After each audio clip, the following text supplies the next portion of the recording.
Today we're talking about Sakai lessons in depth. We often cover this topic with resources and forums in a 1-hour session. And today I want to cover as much about just lessons as we can to show you all the ways that you can add content to your Sakai site. We're not a huge group, so please feel free. I'm going to mute yourself if you could until you want to ask a question, and feel free to interrupt.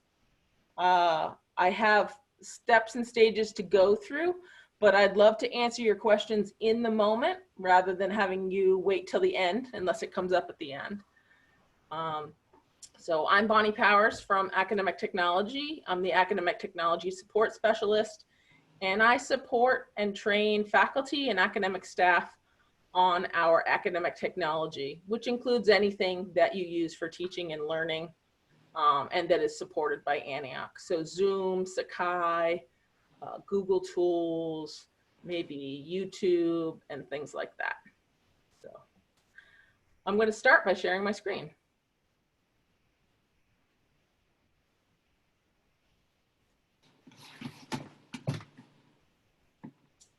So I generally get into Sakai from AU Direct, and I have my buttons up here in the short toolbar, but if you don't have buttons up there, they'll be here in your services pane.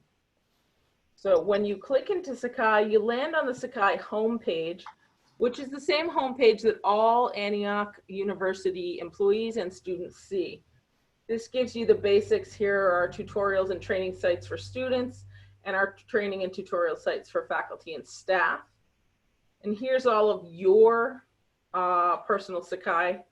So if you wanted to change your profile, you do it in the profile. If you wanted to see which sites you have access to, you can see them in my sites. And if you need to set your time zone and other preferences, you do it here in preferences. I find the sites icon up here in the upper right a little easier to use because they're in order in reverse from the newest at the top to the oldest at the bottom. So you can find your the sites you need now are usually at the top, but they're all available. And you'll see these ones that have yellow stars. Those are my favorites.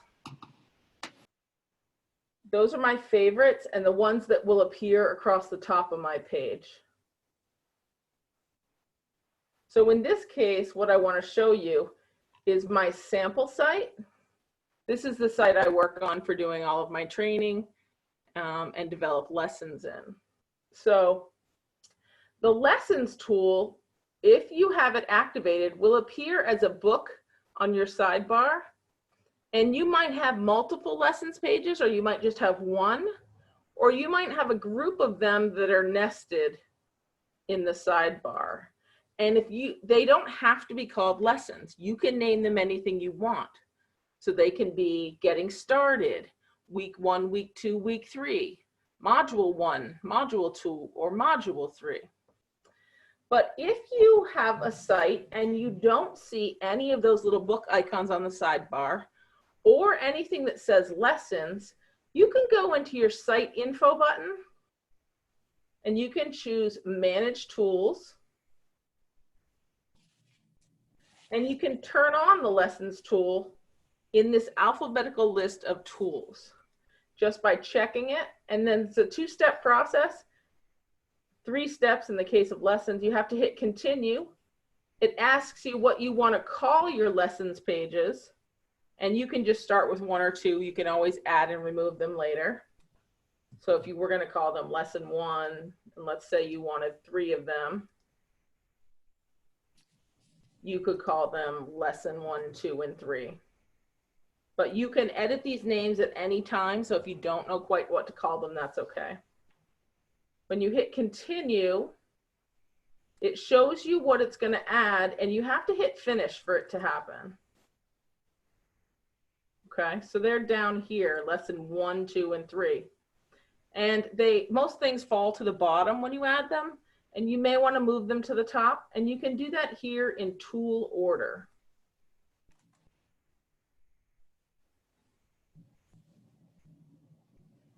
you can simply go to the bottom where they are and drag any of these rectangles to whatever location you want in your sidebar. And then all you have to do is hit save, and you'll see they'll move from down here to up here where I put them. Now I showed you this in a different site because this site didn't have lessons turned on, and the site I'm working with today, I already had them turned on. And if you turn your lessons off and then turn them back on again, you'll lose the ones that you've created. So once you've turned lessons on, you can just leave those pages there. Go ahead. I'm sorry, but I'm kind of feeling like I'm jumping in the middle here. What would be a lesson? I mean, like, this could be your weekly class content, for example. So if you were, let's say you're teaching a hybrid class and you want to consolidate everything you need for week one's classes onto one page, you could list a link to your, in an introduction to the topic, like this, for example. So here's my week one lesson on universal design for learning. It contains an introduction, the required readings, the videos I want the students to watch, the learning objectives for this week, a checklist of to-dos for them to check, and then a link to this week's forum and to this week's writing assignment. And this is what's called the comments tool, which allows you to have a little inline conversation on the page if you want to. Does that help, Anne? It may be more than you want to do for this instant remote teaching. So for those of you, if you haven't had the Intro to Sakai course, where we cover what goes on your overview page, which is your course info and your instructor info, your syllabus page, and then we talk about how to use announcements, that all comes in Intro to Sakai. This tutorial is exclusively on lessons and getting deep into how to create content into a Sakai site. oh, okay. So, okay. All right. So I made this this finished lessons page here, week one finished. So I could show you all the tools that you can use to build a lessons page. It doesn't need to look like this. It doesn't have to have 2 columns. You don't have to use all of these options. This page just demonstrates the most common options that you can use to develop any sort of content. You could build a Writing Center webpage on here. You could build your student orientation for your program in Sakai. It doesn't have to be a course with, you know, week by week lessons or anything like that. So in a brand new page, a brand new lessons page, instead of naming it lessons 1, I named this one week 1. It comes up with this starter tab that just tells you, if you don't remember how to get started with lessons, here's the things you can do. You can click the Add Content tab, which is right up here, to add content to the bottom of the page. You can click a plus icon up to one of these items to add a type of content to your page. You can click, and I'll show you the plus icons at the bottom of the page to add new sections, and you can add new columns. As soon as you add one element to your page, this getting started goes away. It's not something you keep on your page. It's just a prompt to help you get started. So usually I start by adding a text block, and you'll see this menu of content items shows you all types of content that you could add to this page.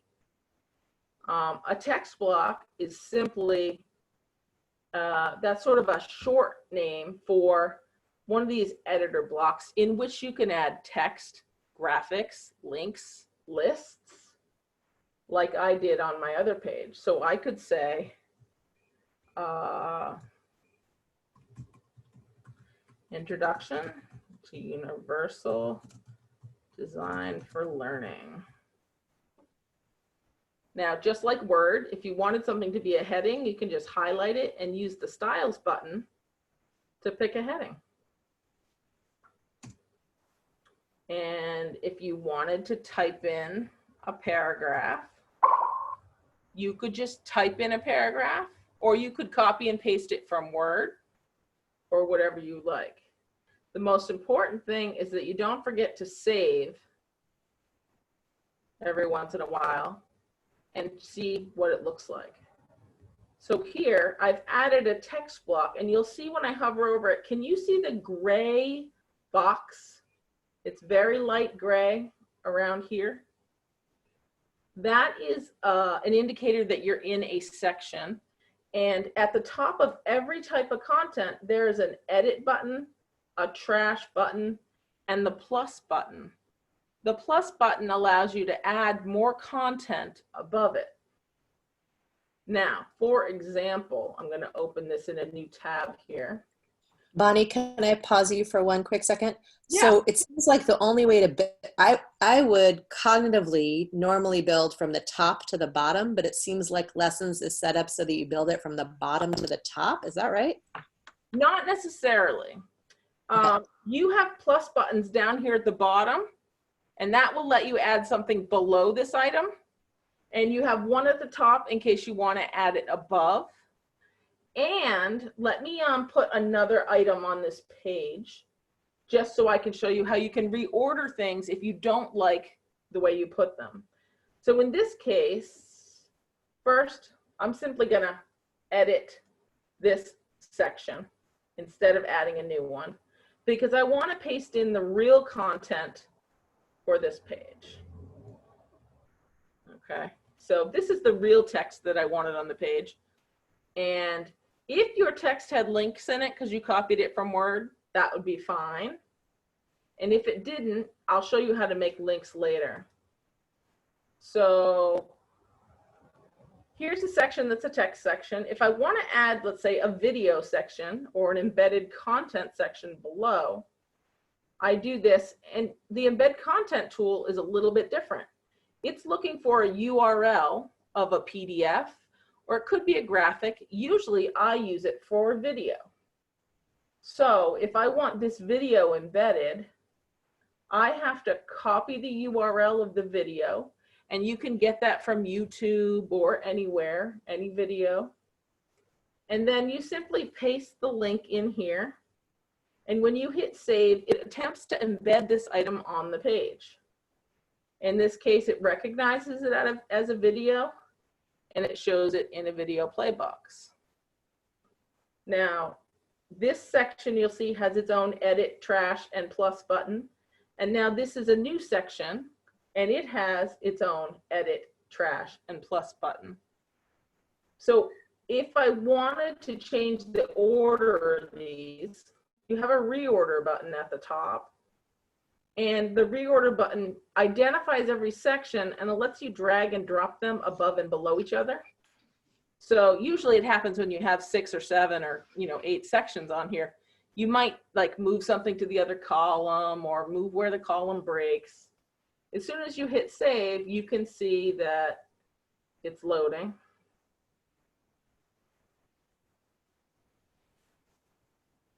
There we go. I've decided if I want the video to come first, I can put it up here at the top just by using that reorder button. Bonnie? Yeah. May I ask a question? It's Debbie. Go ahead. If I record or video something on my phone, can I upload it to here in the same way you just did that? It doesn't have a URL, so. It has to have a URL. You need to host your video somewhere else because Sakai is not a video streaming server. So ideally what you do is you put it on YouTube. Everybody who has a Google account, which we do because Antioch also has an Antioch YouTube account. Oh. And you can upload it there. YouTube will give you the link, and then you could put the link here in a text box. Okay, my question was similar. Yeah, and so if when I do Google Classrooms, which I do for my class, I can just do on my my phone, and then I've got Google Classroom, as an app, and then it goes that way. There's no way to do that. Right. Google Okay. Classroom, of course, being a part of Google, they have streaming servers for your docs and your sheets, and they're high speed, very fast server. Uh-huh. Our Sakai server is a local server meant for serving up all of our courses, but it's not good at serving video and audio material or anything larger than 25 megabytes.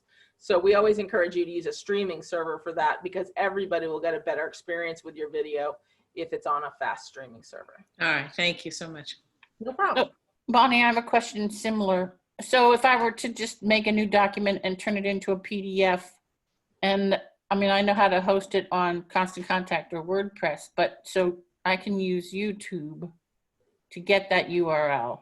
No, with other types of documents like JPEGs, Word documents, PDFs, PowerPoint files, those are all fine to store in Sakai. You can upload them to Sakai, and I can see that later. And Sakai will hold those because they're not a streaming document that's a huge amount of content. So graphics, documents, you can also just leave those things in your Google Drive and point to them. It's just as easy. If you're going to reuse it in multiple classes, it's almost as easy to make my courses, UDL 101 class materials, put that in my Google Drive, and all my classes can point to that Google Drive, and those materials just always stay there. Then you don't have to manage older versions in older courses and newer versions in Sakai and things like that.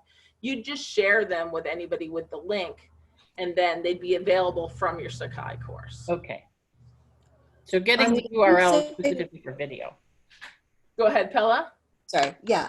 Can you say a little bit more about how documents from Google Drive could be shared in lessons? And I'm thinking of, actually, I want to create a shared document that the students can all add to at either synchronously or asynchronously.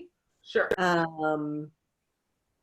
So I'm curious if we put a URL to the Google Doc inside the lessons, or is there a different way to do it?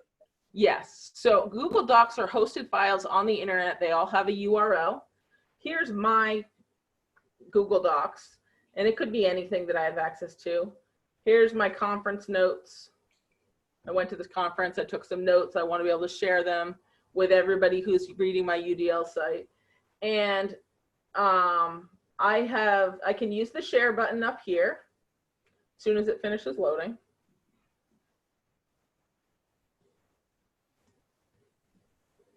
So I click share, and this is going to tell me I have certain people who have editing rights, and then anyone else who has the link can view the document. So, so I'm hoping to not have to type in all the students, but to be able to still give them editing access. Right. So if you type in the students once in a Google Drive folder, you can give students access to a folder, and then you only have to do it once per class. Or you can use something like down here, which allows you to choose anyone with the link on the entire internet is a viewer, or you can make them an editor for your document. Or you can choose anyone at antioch.edu with the link. That means they have to be logged into their antioch.edu account in order to have editing permission. So, or viewer permission, whichever you decide. So the key— Do you recommend that? Do you think that's better to do than just letting them do it from their Gmail account or whatever? It depends on the content in the class. If the content was, let's say, private or sensitive, psychology classes where people might say things, I would add every student by name to the document, or to a folder, and then put all of their documents in them for security purposes. If the content isn't as sensitive, anyone at antioch.edu with the link, that would keep non-Antioch students out from there. But if you have a guest lecturer who doesn't have an antioch.edu account and you want them in there, you'd have to use anyone with the link. Now, people can share this link, they can give it to other people, but there's not a propensity, because you're not putting it out on the live internet, you're putting it in Sakai, it's going to stay relatively private to your class.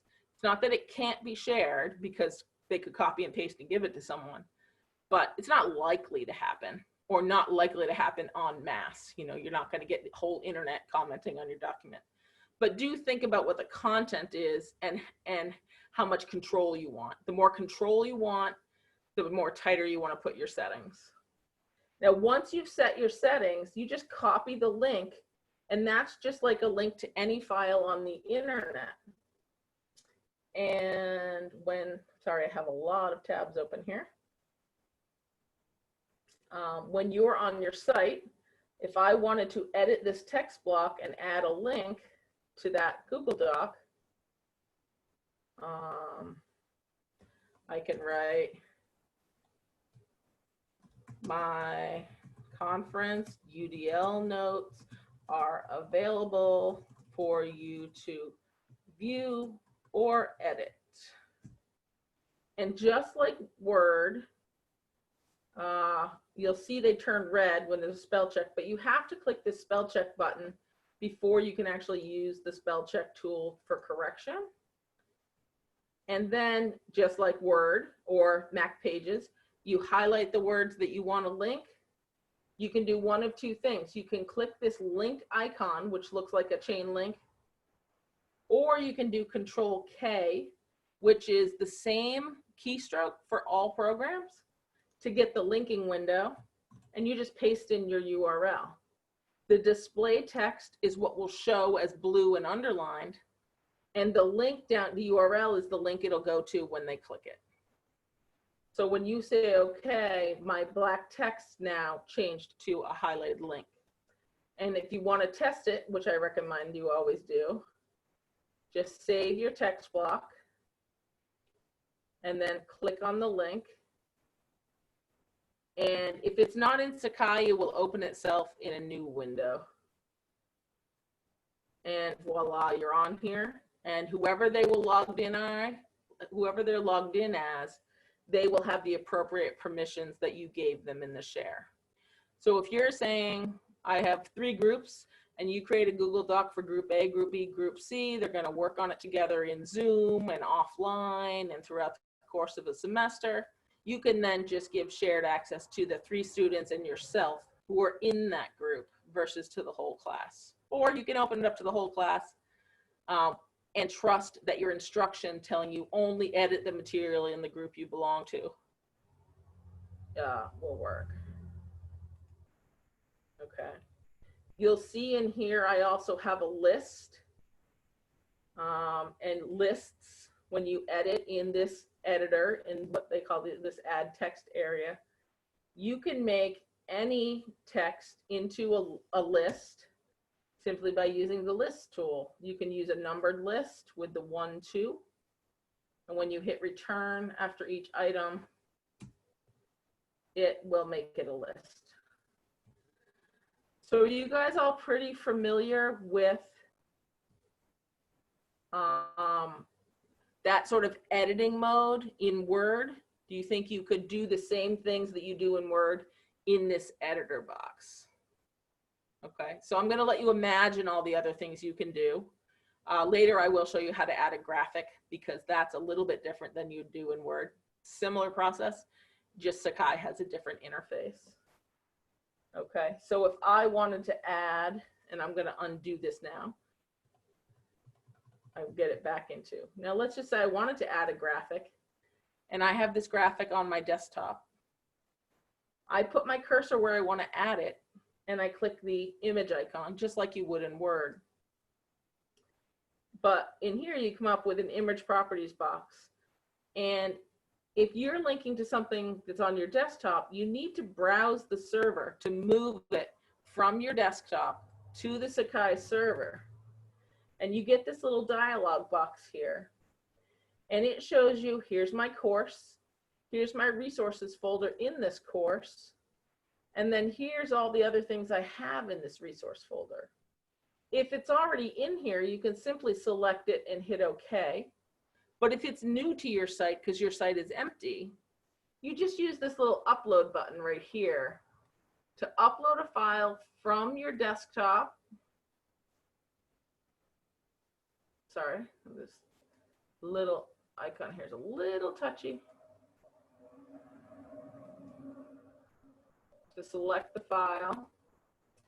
And you'll see I have some sample graphics on my desktop. Let me find the one I want. Here's Mount Monadnock, that's fine.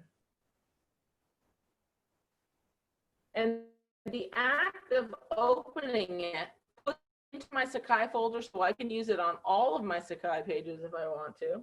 And it mouses over it, and then all you do, it selects it by being the gray one, and then you select OK, and it puts the link in there, and then you can put your alt text. So that for anybody's browser who can't see images, it will read the word Mount Monadnock photograph. Sorry, Bonnie, how did you get into Sakai, into your Sakai site to get the resources? I missed from this page. I missed you find, in terms of like linking a resource to the lessons page. I'm still confused about that. So this is just for images, not for resources yet. But so I put the cursor where I want it. I open the images icon on the toolbar. I click Browse Server. And I get this little dialog box that pops up. And I can open my resources and look for the image I want if it's on my resources folder in Sakai. Or I can click this upload button. And this is one of the reasons for recording today. So you could go back through and see this process. You click the upload button to select something from your desktop. Is that where you got lost? Okay. So then you'd pick something from your desktop and click OK. In this case, I'm just going to hit cancel because I already have it in here. Here it is. So this landed here. It's not exactly where I wanted it, but it got it in there. If you double click it, it allows you to edit the options. So for example, we usually recommend that you align your photos to the right because the text wraps around them better without bumping into the right edge of the photo if you put them on your right. And you can also choose to caption the image if you want to put, let's say, a credit for who took it or Wikimedia Commons, you know, a link. And you'll see then it moves over here and here's room. So shared with permission of I took this photo so I can use it. But if it wasn't, you could, this is where you could give someone credit. Or let's say it was a picture that you wanted to describe something about. You can have a whole paragraph in here about, in this chart, you'll see the red bar goes up high and indicates this and such. So what this helps when you use the captions is it keeps it aligned with the image rather than you trying to manually do that. Word's not great with layout and CK Editor. This is how it makes it stay aligned with the image. And again, when you save, you can see what that looks like. All right, so I really would like my introduction above here. So I'm going to go back to the reorder button. And I'm going to move my link to my video down below the introduction and hit save. Now, week 1 is kind of a boring, short title. And if you wanted to edit the title, you could click that little gear widget and you could rename your page to give people a better sense of what it's about. And it helps if you spell. Now, the other thing is if you're not ready for students to see this page, you can also check this check mark that hides this from students. And you hit save. And you'll see that the lesson that's not really ready to go yet has this little eyeball crossed out icon. And this means that students can't see it until you go back in and unhide it. And you do that just the way we hid it, by going into this little gear settings icon and then unchecking the hide button. So if you're working on something mid-semester and you don't want students to see it while you're working on it, you can hide the page until you're ready. You can also hide it until a specific date if you just want it to automatically pop up Monday morning, June 13th or July 13th. And you can just click the hide until and select the date and time when you want it to appear. So if you're ever looking for what can I do with this page, always come to this little menu up here at the top. Do I want to add content? Do I want to reorder my page? Do I want to change the settings of this page? Okay. So now I'm going to look at, I'm just going to close this page. This is my final layout of this page. So the next thing would be required readings. And these can either be links to outside places, or this can be where you would insert a PDF into your Sakai resources folder, or again, link to a Google Doc. So on my page here, I'm going to add a new section, and I want it to be above the video. So I'm going to click on this plus section, and you'll see clicking on that plus opens your add content button. And in this case, I'm just going to add some more content to the page. Or I could add a link to a subpage, a content link. So a content link is something that you would select a URL or a resource from your page. So you'll see you can browse your desktop and upload something right here. So I'll browse. And okay, here's my how to find a scholarly article.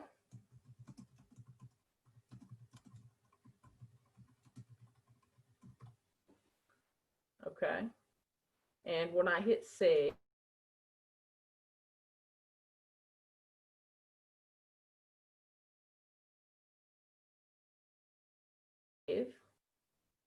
it takes a second to upload.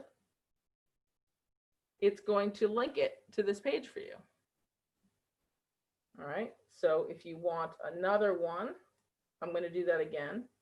Adding a content link. This is a single link to some content. In that case, I uploaded it from my desktop. If it's already in your resources folder, you can click this link. You can look and say, oh, I want my Region Gold training manual. That's the link I want to be linked here. If you click it, it'll open it so you can see, is this the right document? Yes, it is. And then over here, you just click the select button. And that says I'm selecting this resource to be the content I want on my page. And you just click continue. And you'll see it adds a content link. So there are multiple ways. If you put your items in your resources first, you can link to them from the resources. Or if you didn't do that ahead of time, you're just doing it on the fly, you can pick an item that you want.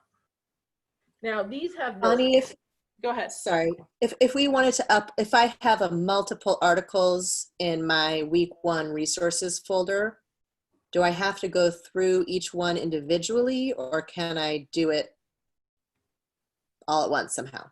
You can do it all at once. So if you were in your resources and you uploaded 5 or 6 files all at once, I'm not going to show you how to do that part because I already have them in here. You would use the plus section, and instead of adding a content link, you would add a resources folder. So you will see I have a folder in my resources called Master's Project Materials. And all I did was under my root menu, I said create a folder. And what do you want to name it? week 1 stuff. Okay. And you create that folder. And then down here under week 1 stuff, you'll see it's empty. It has no color in it. And this one has things in it. So it's dark blue with a plus sign. Over here in the actions, you can upload files. And this would give you a dialog box to select a bunch of files that you want to put in there in your resource folder, and then you could open them. Now, they appear there. You have to hit continue.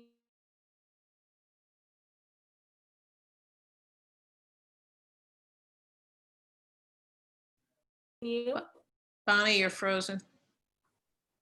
Am I on now? Yeah. Okay.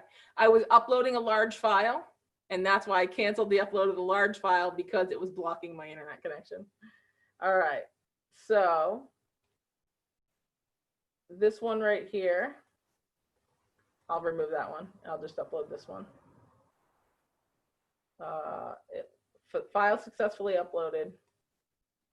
Now, this failed out because my internet connection crashed. I'm going to just refresh it. And then you'll see now in week 1 stuff, the file that I successfully uploaded is there. But I could have done 5 or 6 or 10. It just can't happen right now while I'm recording and on a session. So in my course site, you'll see I have this master's project materials folder, and it has 2 documents in it. If I wanted to add, so if these were organized by week or by lesson page, and I was here on my week 1 page, I could add a resources folder. So these are individual content links, or if I hit the plus and I want to add a resources folder, it brings me and shows me all the files that are available to me. And I can say, okay, I want to link my master's project materials, those 2 documents. It'll do them all at once. And anytime you add something to that folder, it'll update this list of links. Bonnie, I would double check that. And now you look, it shows you the name of the folder and the 2 documents under it. Go ahead. Peg, was that you? yeah, as a rule of thumb, what would you consider to be a file that's too big that will give you problems? They're only giving me problems because I'm recording I see. and Zoom is using all my system resources. I've got 8 web browser windows open right now. So it's only in the moment that there's a problem. Okay. But I would keep it under maybe 50 megabytes. Okay. I always think it's better to link out to your Google Drive if you keep it there, because the files are easier to manage in your Google Drive than they are in Sakai. Yep. You open something in Google Drive and you edit it, the new edited version is still linked here. Mm-hmm. If you copy a Word document or a PDF like I have and you put it in your resources folder and then you make updates, you have to go remove the old one, replace it with the new one, and make sure they're named exactly the same. So managing your files is a lot easier if you don't store them in resources I see. and you store them in Google Drive, Google Docs, Google Sheets, and point to them. That's my personal preference. That is not a you shouldn't do it. If you prefer and understand the concept of, you know, your individual files in an individual folder and that's more comfortable for you, feel free to do it that way. If you just wait and upload the final file rather than, you know, something you're going to iterate and keep working on. That sort of thing should definitely be a Google Drive type of document. Gotcha. Thanks. Okay, so this page is getting a little messy, a little long, and you'll see these content links. They have no heading that goes with them. It's just a link to the content. So you may want to, for example, add a text block, and I clicked edit instead of plus.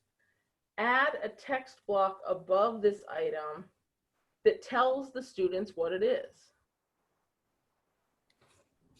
So for example, this week's reading and videos.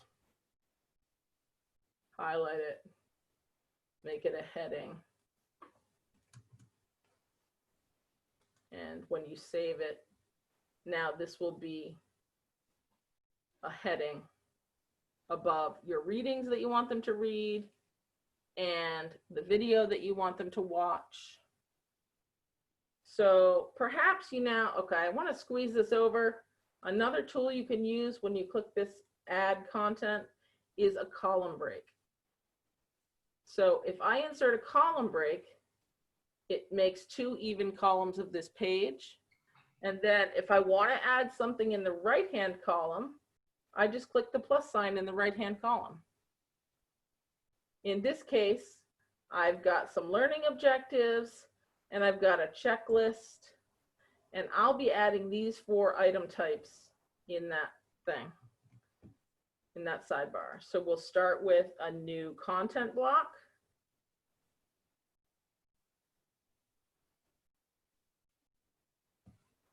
And literally, if I had this on my desktop already, copy and paste or type it in.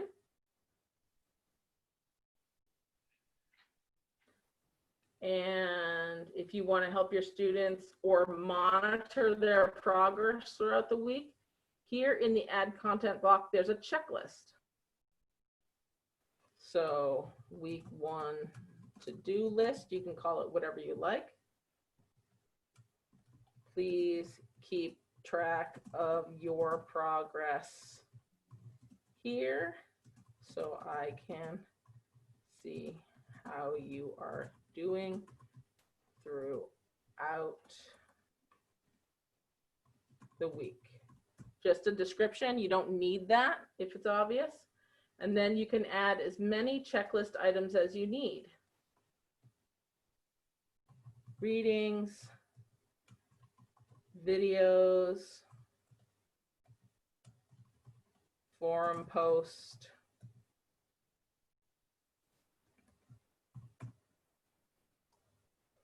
writing assignment, whatever you want to put in there. You can edit this again later. When you hit save, you'll see it creates this pretty list with a checkbox. And there are items next to each thing that are checkable. So if a student has finished their readings, they can click the reading checkbox. And if they finish their forum post, they can click the forum post checkbox. And you'll see on the editing bar over here, you now have a new icon. In addition to your edit and trash and add icons, you have this report icon. And this allows you to check throughout the week and see what each of the students in your classes have checked.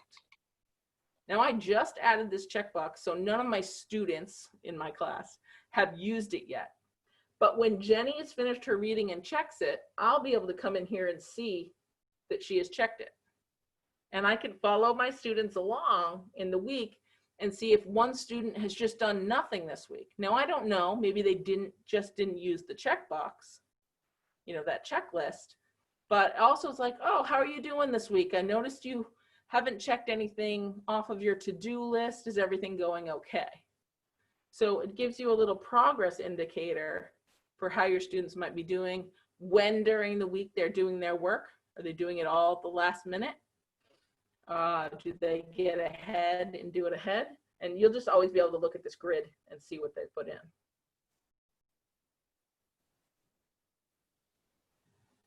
Any questions about? Can you remind us where that icon was? That's the one on the far left? Thanks. It's, yeah, far left. It looks like a little bulleted list. I think of that as a little reporting icon. Now, I have created a forum for this week, a forum topic. Week 1, the UDL framework. After completing this week's reading and videos, do you plan to adopt UDL as a framework for your classroom? Why or why not? Address the strengths and weaknesses, yada, yada.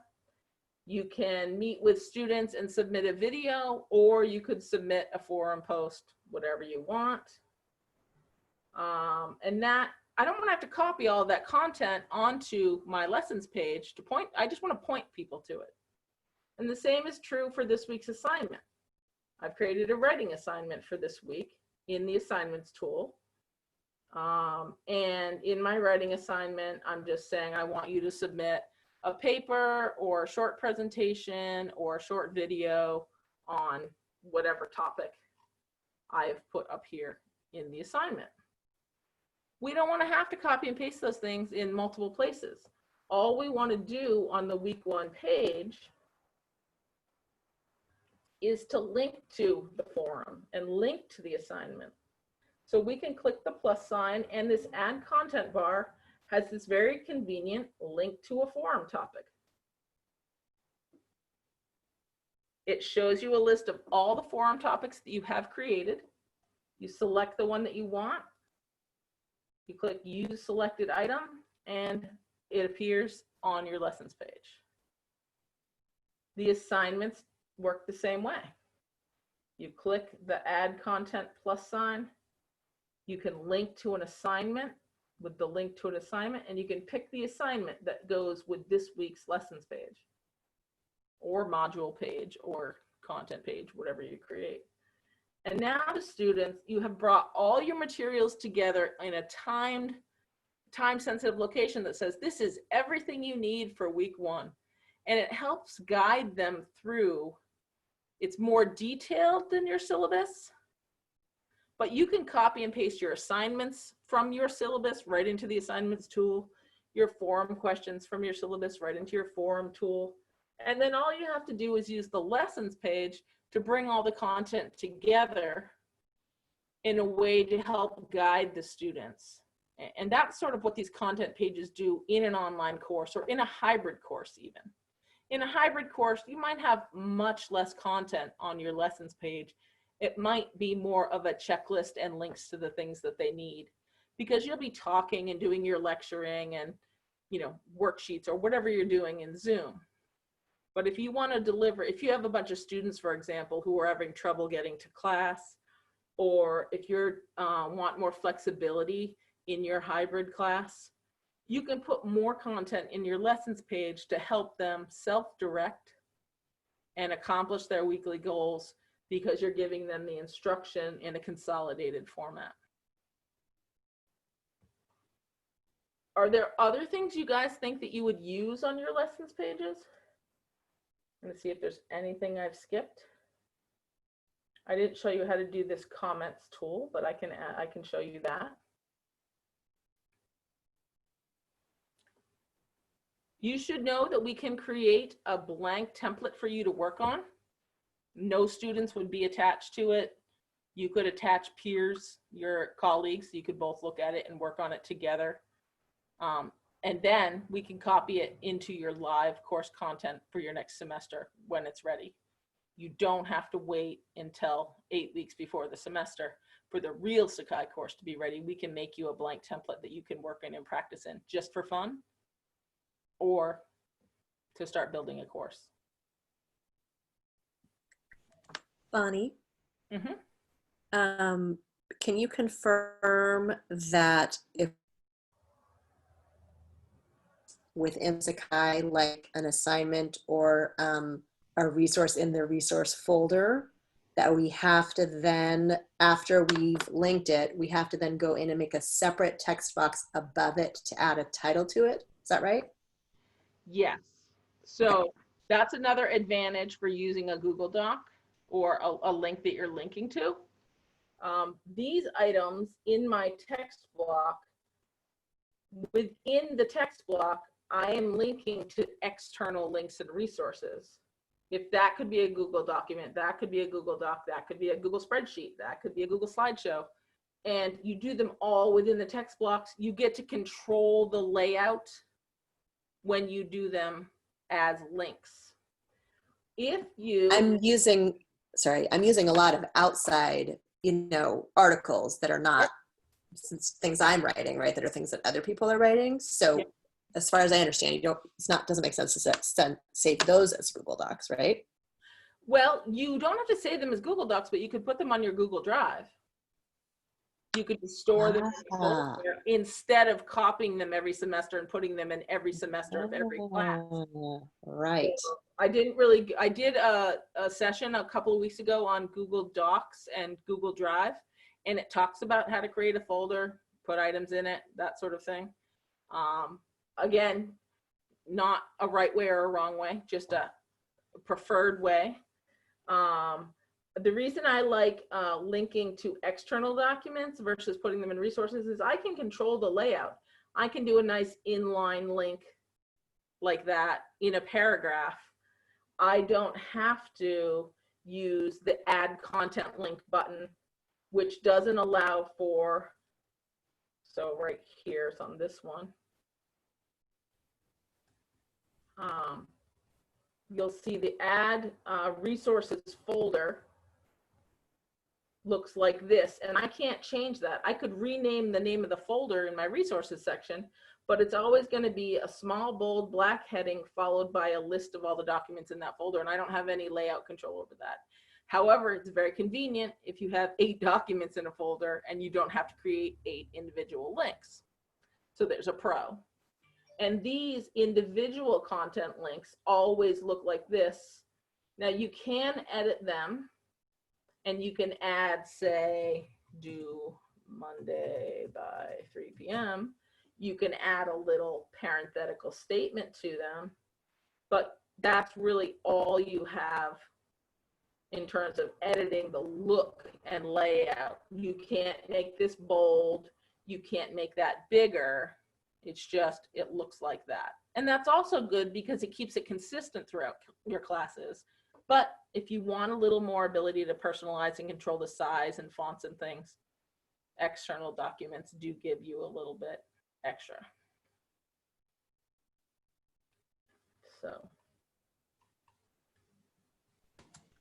Can I ask, I came in a little late, but it sounds like, so typically like a syllabus might include, you know, weekly assignments and breaking out the semester, but in this system, does it make more sense, or in your experience, you only put like the highest level sort of course description objective in the syllabus, and then you know, break out week by week in lessons and don't like duplicate those in the syllabus and in the lessons? So syllabi have to be a certain format. Different programs have a different format and what they must contain. So I think your syllabus stays the same.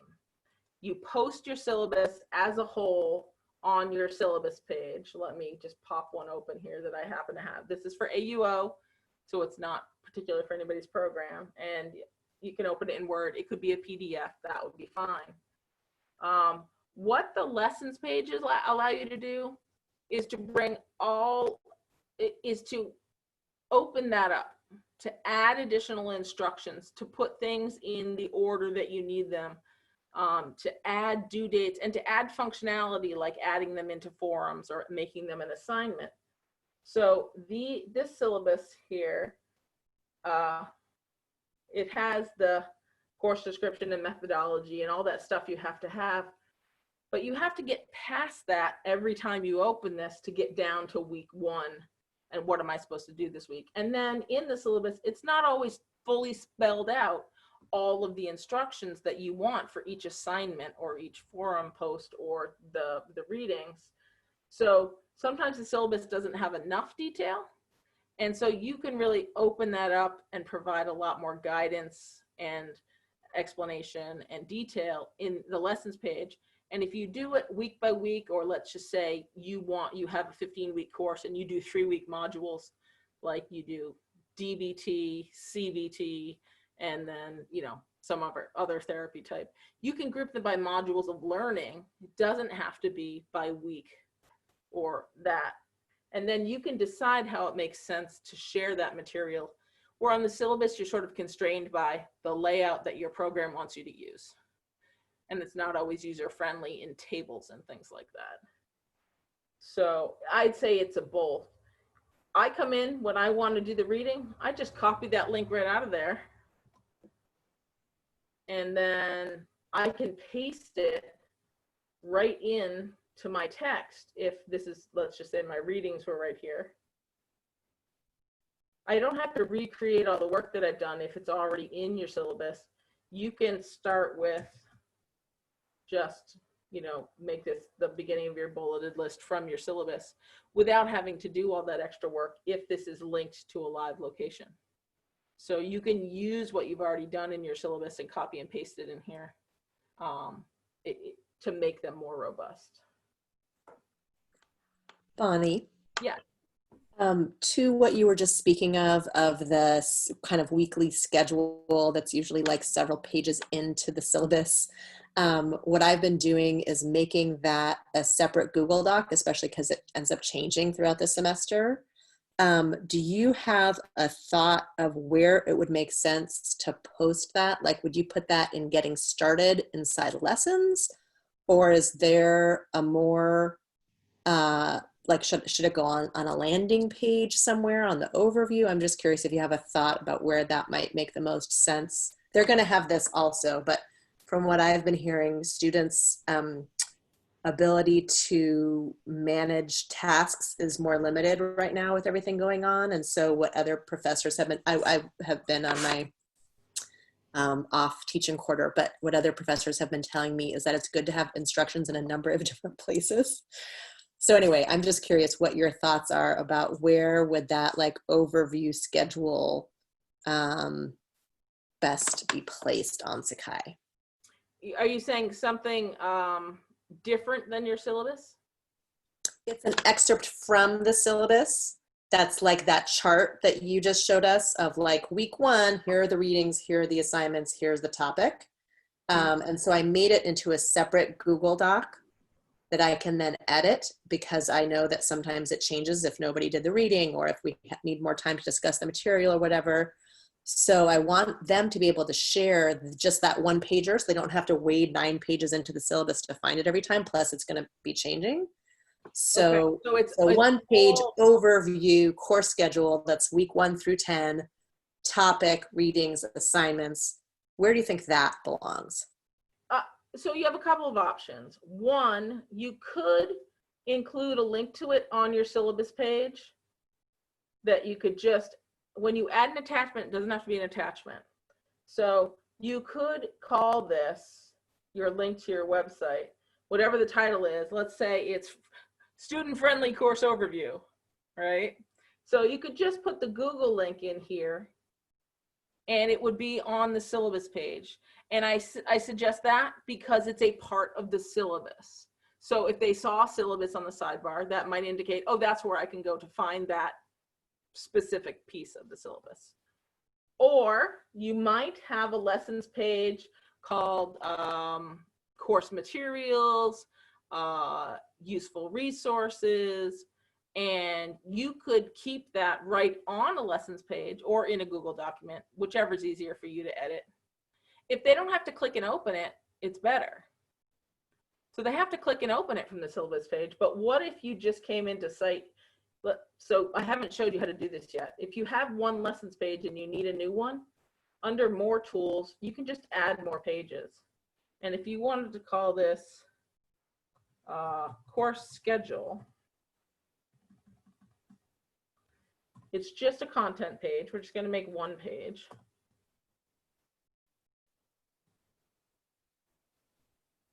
All right, well, doesn't, but okay. Oh, I know, there we go. So course schedule, hit save. That is how you create a new lessons page and add it to your sidebar. Here it is. Again, we can go to site info and we can move it up your sidebar using your tool order tab. You just drag it up here. So if you want it to be really visible on the sidebar, you could make a new lessons page for it. And then your content could just be on there in a text block in Sakai. But then if I edit it on Google Docs, then the changes are not going to show up in the text box, right? Right. I wouldn't, what I would do is not edit it on Google Docs. I would make it a Sakai lessons page instead of a Google Doc. And edit it on there. And choose one path or the other. Okay. Don't make yourself edit everything twice. The advantage to this is they don't have to click and open an outside location. If they're in Sakai, it's right there. Also, it might pull them into Sakai more often to check that course schedule. So neither one's right, neither one's wrong. It's down to how you want to manage it and what you think is important for your students in terms of the way that they get it. If you feel it's something they're going to want to print, by all means, a Google Doc, a PDF, or something like that. But if it's changing a lot, a live document, a link that they have to open a new tab for the Google Doc, or right on the lessons page in Sakai, either one of those would be perfectly fine. But this is just an example of lessons pages aren't necessarily just for lessons. It's just what they named the tool. If you want a content page on APA format, you can build one. If you want a content page on all about your master's project, you can build one. And in addition, so I'll just add a text block here, and we'll call it, I'll just give it a heading for right now.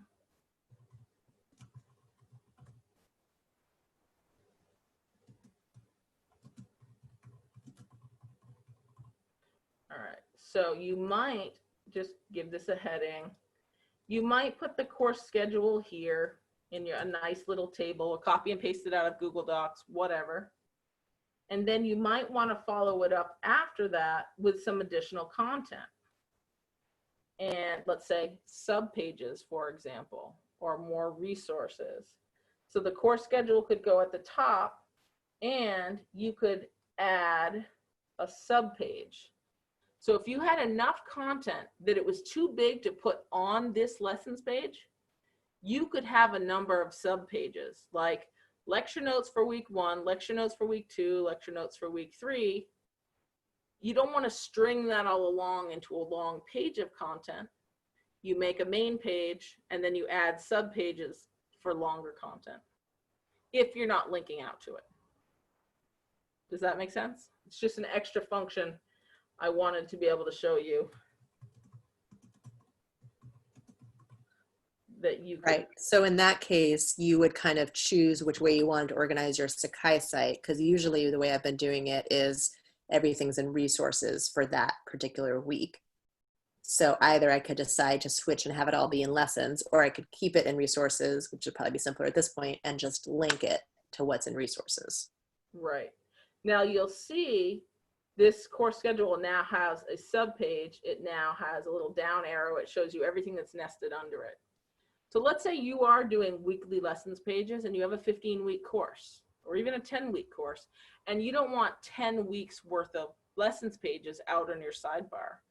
You can format them as all your learning modules on one lessons page, and then you could put each week on a subpage, and that would allow the students to open and close all of your learning modules, learning materials, lessons, whatever you call them, into one collapsible icon. So the only advantage is that you can open and close 15 weeks worth of material in there, or you can put them all on the outside bar like they are here, one lesson. So these are lessons pages, and this is a lessons page with subpages. So depending on how you want to organize your site, if you prefer a very clean look where you don't have as much on the sidebar, you can nest all of your lessons pages in subpages. Or if you find that you like the simple approach and you want to make sure nothing gets hidden, you can put all of your lessons pages individually out here on the left sidebar.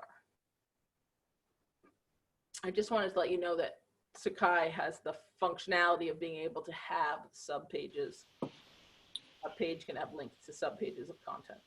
Bonnie, do you think that redundancy in this circumstance is beneficial? So having, for example, some subpages based on, subpages set up with weekly readings, 1, 2, 3, 4, etc., and also have those weekly readings on the week 1, week 2, week 3? I don't. And I only say that because if they wanted them all listed together, they're going to be on your syllabus already. And because I don't want you to have to do all that work. I don't think there's any value in it. I think with a course that is time-based. Now, if it was a self-paced class and people are jumping all over the place, they might need to find things in multiple ways. But if you're progressing through a standard 10-week semester, 15-week semester, 7-week semester, chronological order is a very easy way for people to find something. We did that in the beginning. This isn't due until the end. So keeping your lessons or modules in semi-chronological order, I think, is all you need to do. I wouldn't have you make things twice. I am also a slave to efficiency and a programmer. So I was at a conference. Every session has a title, a description, a date and time when it's due. Is it synchronous or asynchronous? I want those all in a database that I can sort it whichever way I want it. But you don't have that advantage with just plain content because it's not data. You know, it's not a spreadsheet or something. So I think about the content itself, and that helps me decide where to put it. If you need rows and columns, it's a lot of work to do a table in Word. It's a lot of work to do a table in Sakai. But Excel or Google Sheets lend themselves to doing that well. So I pick the tool that is most useful for what I need to do. If it's going to change a lot, I always do it in the cloud in Google Sheets. If it's a static flat document and you're more comfortable with Excel instead of Google Sheets, I use Excel. So I would apply the same thing to your course materials. If it's something highly laid out and you've spent a lot of time designing it, make it a PDF, link it to it. Don't copy and paste all the text and graphics out of it and make it a Sakai page. Just link to it from your Sakai page. So I do always think about how much work it's going to take. I think preparing a class and building a class is a lot of work in and of itself. So I wouldn't want you to have to do any major part of that twice if you don't have to. So, all right. Bonnie, Go ahead. sorry, you might be getting there, but you had said you could build us a template and then we could reproduce it or something. Whether you build it for us or we build it ourselves, is there a way to reproduce the format and then make new content? Meaning if I know that for every week I want to have a checklist on the right and the readings on the left and whatever, these 4 boxes, can I recreate those 4 boxes and then change the content each week? Yes. Without having to, okay. Now that I have made this page, you'll see I didn't make week 1, 2, 3, 4, 5, 6, 7 because I didn't know quite how this layout works. But now I've decided this is the layout I like. When I go to add a new page, I can make a new copy of the new page look like the current one. And it will be an exact duplicate when I give it a name. And then I simply edit the text boxes, edit the links to the forums. So here is week 2 now that I copied from week 1. It's exactly the same. I have to replace all the content. But hey, what? My week 1 checklist is probably going to look a lot like my week 2 checklist. All I have to do is change this too. I don't have to retype all that stuff again. My learning objectives will be different. I can probably copy and paste those from a Word document and put them in here. Probably not going to use this graphic or this text or this heading, but all I have to do now is edit this text box. I don't have to create it, make the columns, put this in the left and this in the right, and go all through the rigmarole. And if you've done a course and you want to duplicate it for a separate course, you can then do the same thing and have a whole second course with the same number of modules. And you can save that as your master and import it each semester into your blank Sakai course so that you don't have to do all that over and over again. So an investment in your time in developing a master course will not go wrong if you ever teach it again. If you're only teaching it once, you've done the work once. But every time you teach it after that, you're saving yourself a ton of time. You can hand it off to other people. If someone else has an online course that you like the structure of, we can duplicate it, give it to you and you can edit it to your heart's content and use as your master. You can just use as much of their structure as you want. So I'm happy to stay on for another 15 minutes of questions. I'm going to stop the recording, but if you have any questions later, email them to at@antioch.edu.